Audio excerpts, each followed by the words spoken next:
यदि आपकी सैलरी बहुत कम है और आप करोड़पति बनने के सपने देख रहे हैं लेकिन अभी तक आपके पास कोई पैसे नहीं है तो घबराने की आवश्यकता नहीं है। इस वीडियो में हम आपको ऐसे 5 तरीके बताने वाले हैं। यदि आप इन 5 तरीकों को ध्यान से समझ लेते हैं तो आप आज से ही करोड़पति बनने की पहली सीढ़ी चढ़ चुके होंगे। वीडियो में आगे बढ़ने से पहले यदि आपने अभी तक हमारे चैनल को सब्सक्राइब नहीं किया है तो चैनल को सब्सक्राइब करके बेल आइकन को जरूर दबाएं ताकि प्रत्येक वीडियो आप तक पहुंच सके और आप अपनी लाइफ को फाइनेंशियल फ्री बना सके। तो दोस्तों चलते हैं बिना देरी किए अपने पहले टॉपिक की ओर। पहला टॉपिक है सबसे पहले अपने सभी उधार चुकाना। दोस्तों यह सबसे महत्वपूर्ण टॉपिक है। दोस्तों इस टॉपिक की वजह से अभी तक आप करोड़पति नहीं बन पाए।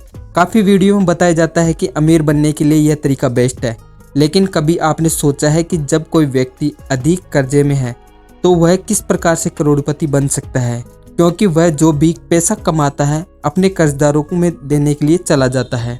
इसलिए आपको सबसे पहले अपने जो उधार है उसको पहले चुका देना चाहिए ताकि आपको उन पर इंटरेस्ट ना देना पड़े और आप अपने दिमाग से फ्री हो सके।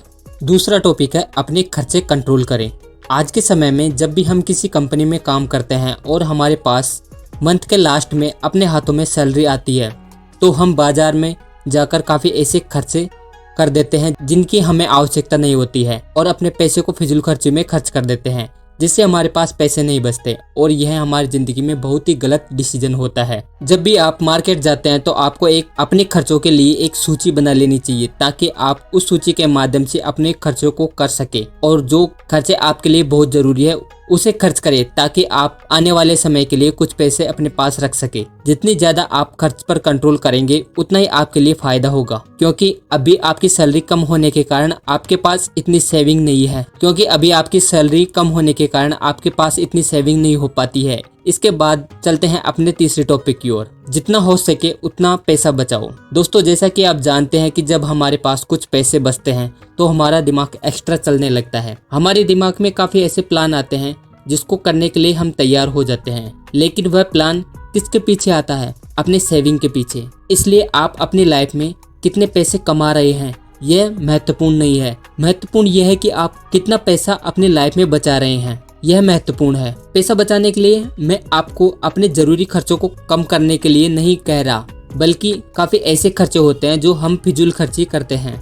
यदि उनको कम किया जाए तो आप पैसे बचा सकते हैं। उसे आप अपने पास एक सेविंग अकाउंट में रख सकते हैं ताकि उन पैसों का सही जगह इस्तेमाल किया जा सके। आपके आसपास काफ़ी ऐसे लोग हैं जिन्होंने अपनी पूरी लाइफ कमाने में गुजार दी, लेकिन जब वह अपने बच्चों की शादी करते हैं तो किसी बैंक या फिर रिश्तेदारी से लोन लेकर करते हैं। कभी आपने सोचा है कि ऐसा उनके साथ क्यों होता है? वह इसलिए होता है कि वह आज तक अपने पैसों को ठीक तरह मैनेज नहीं कर पाए और आज भी वह एक गरीबी रेखा पर अपना जीवन व्यतीत कर रहे हैं। और काफ़ी ऐसे लोग हैं जो कुछ समय बाद में मकान, गाड़ी ले लेते हैं। ऐसा इसलिए होता है क्योंकि वह फाइनेंशियल एजुकेशन को समझते हैं, इस बात को जानते हैं जिससे उनके पास पैसे होते हैं और वह पैसों से बचत करने से बनते हैं। चौथा टॉपिक है अधिक जरूरत पड़ने पर लोन ले। काफी लोग ऐसे होते हैं जो फिजूल खर्ची के लिए किसी बैंक या रिश्तेदारों से लोन ले लेते हैं। ऐसे में वह अपने पैरों पर कुल्हाड़ी मारने जैसा काम कर देते हैं। इसलिए आपको जब भी लोन की आवश्यकता होती है, अर्थात आपके पास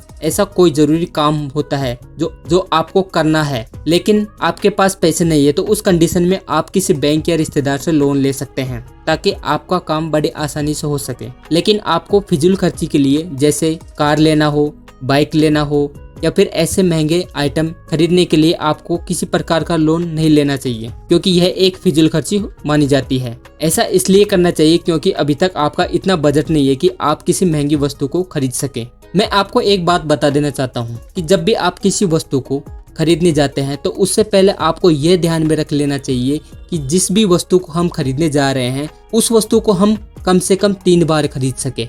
यदि उस वस्तु को हम 3 बार खरीद सकते हैं तो वह वस्तु आप बड़े आसानी के साथ खरीद सकते हैं, अर्थात आप उस वस्तु को खरीदने लायक है। इसलिए जहां तक हो सके लोन से बचें। चलिए चलते हैं अपने 5वें टॉपिक की ओर। 5वां टॉपिक है इन्वेस्टमेंट। यदि आप इन्वेस्टमेंट के बारे में नहीं जानते हैं तो इसका वीडियो हमने हमारे चैनल पर बनाए रखा है, जिसे आप जाकर देख सकते हैं और जानकारी ले सकते हैं। लेकिन दोस्तों इन्वेस्टमेंट आपके जीवन में होना चाहिए, क्योंकि इन्वेस्टमेंट के माध्यम से आप अपने आने वाले फ्यूचर को बेहतर बना सकते हैं। यदि मान लीजिए आपके पास सेविंग करते करते 5 लाख रुपए जमा हो जाते हैं और आप 5 लाख रुपए को कहीं ऐसी जगह इन्वेस्ट कर देते हैं जो आने वाले समय में आपको 50 लाख रुपए बनाकर दे। तो आप सोचिए कि आने वाले समय में आपके पास 50 लाख रुपए होंगे। यदि आपको इन्वेस्टमेंट के बारे में इतनी जानकारी नहीं है तो आप स्टॉक मार्केट में म्यूचुअल फंड का चुनाव करके अच्छे रिटर्न बना सकते हैं। यदि आपको म्यूचुअल फंड के बारे में जानकारी नहीं है तो आप हमारे YouTube चैनल पर एक कंप्लीट